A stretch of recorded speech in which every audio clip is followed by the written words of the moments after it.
Magandang araw mga kakusina. Kumusta na po kayo?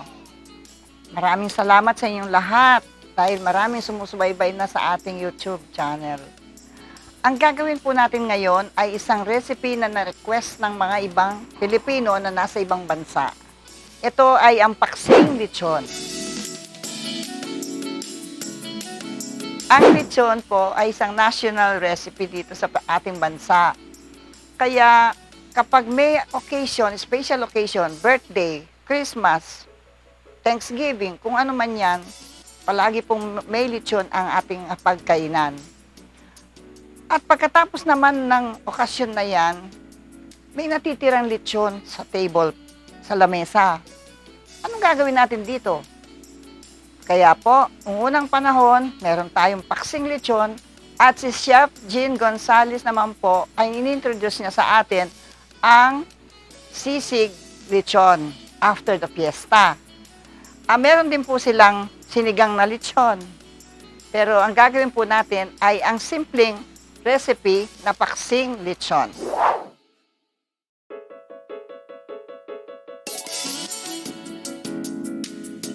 Ang ating mga ingredients sa ating paksiw lechon, siyempre ang ating lechon, meron tayong sarsa ng lechon, meron tayong bawang, sibuyas, paminta, sugar, at saka meron tayong laurel, asin, vinegar, at saka soy sauce. Magluluto na po tayo ngayon.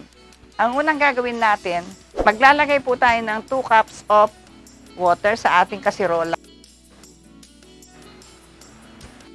Kuluin po natin siya. Lagay na natin ang ating sarsa ng lechon.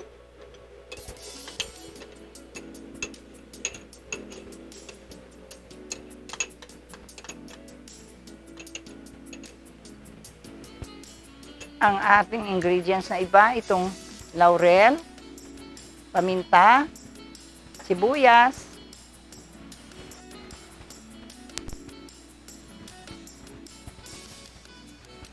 at saka yung ating garlic.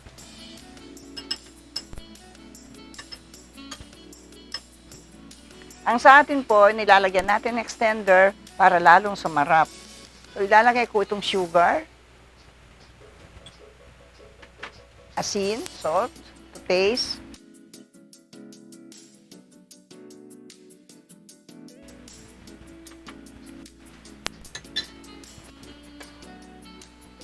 Tsaka natin haluin to. Kumukulo na po siya. Ilalagay ko na yung ating chop na lechon. Leftover lechon.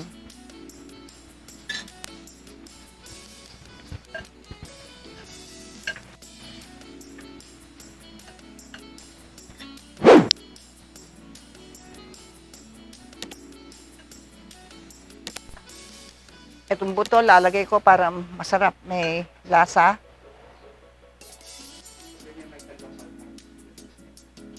Oo. Ang lechon na po ito ay rinigalo po sa akin ni Sir Ray ng birthday ko. Ngayon, may sobra po akong natitira at ginagawa nga natin ngayon ng paksiw lechon. At masaya ko po binabalita sa inyo na ito po ay local Pinoy pork po. Kaya, saan ninyo masarap.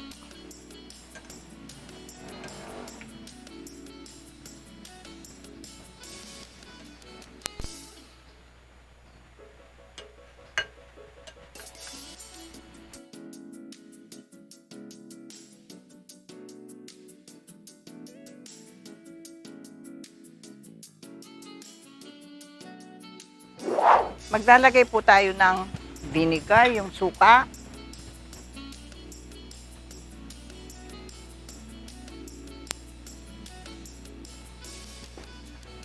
At saka soy sauce.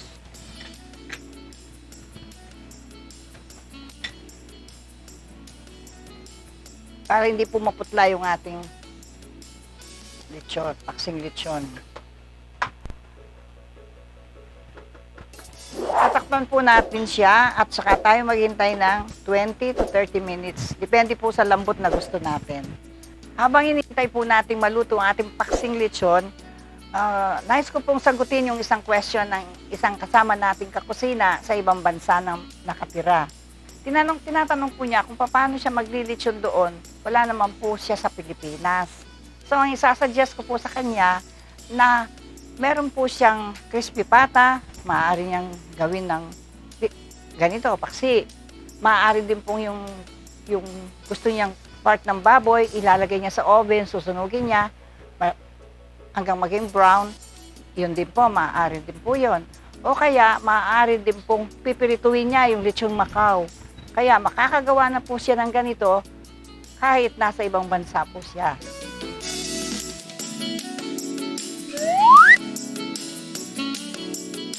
Sa ating pagluluto po, paminsan-minsan, hinahalo natin siya para hindi po siya didikit.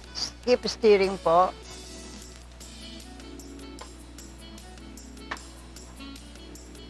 Baka magtataka po kayo, marami siyang water, liquid. Talagang sinadya po namin para masarap ito, tsaka sa kanin, no? Ano sa Tagalog yung ambula?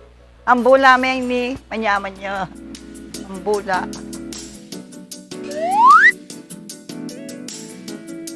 Ito po, mga 20 minutes nang nakakaraan. Tignan natin ang ating paksing lechon. Wow!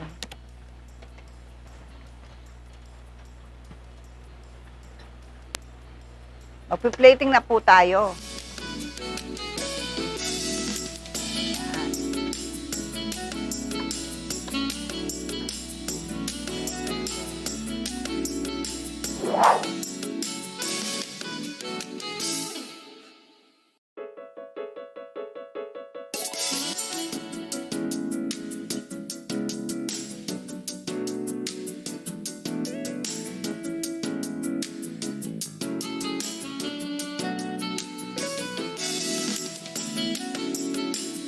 Muli akong nagpapasalamat sa aming mga subscribers na walang sawang panunood at pagsuporta sa ating YouTube channel. Nais ko ring magpasalamat sa mga nagko-comment sa atin at yung mga nagtatanong bakit sa edad kong ito ako pa'y nagluluto sa YouTube. Ito ay isang advocacy ko bilang matanda at may papasa ko pa ito sa susunod na generation. Kaya kayo mga apo ko, kayong mga kabataan, sana kung nagkamali ang teacher ninyo, huwag ninyong pintasan. Huwag kayong mawala ng gana sa pag-aaral. Kaya ako rin po, kung minsan nagkakamali, huwag naman po kayong mawala ng gana magluto. Sapagkat ito po ay natetesting lang tayo kung anong talino natin, ilalabas natin para makorek natin kung ano po yung mali. Again po, maraming salamat sa inyong lahat at huwag niyo pong kalimutan na mag-like, mag-share, mag-subscribe for more exciting recipes. O ini na po yung paksing lechon sa Pilipino, lechon paksiw, na niluto natin sa kusina ko, kusina mo, from my kitchen to yours.